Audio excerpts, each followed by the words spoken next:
बाजन बाजे लाया वधपुर में तड़केला जानकापुर में हो यार बाजना बाजे राजा दशरथ जी के दुआरा कौशल्या रानी के आंगने कौशल्या रानी के आंगन होई जनी जनी हा कौशल्या रानी राम जरिया रोपेले हो यारे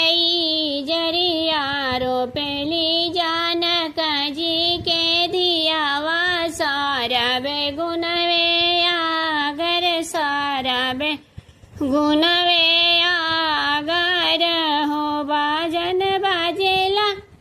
ससुरा में तड़केला नैहर में हो यारे बाजना बाजेला ससुर जी के दुआरा ससुरानी के आंगन ससुरानी के आंगन होई जनी जनी ससुया रानी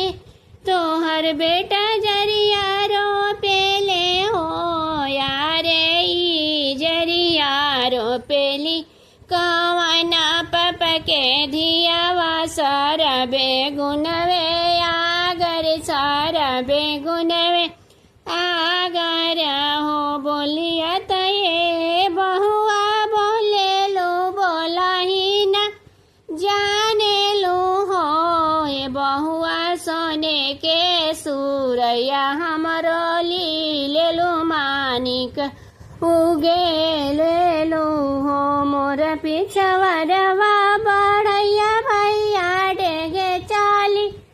यावाहू डेगे चाली यावाहू हो भैया घड़ी दाना सोने के सो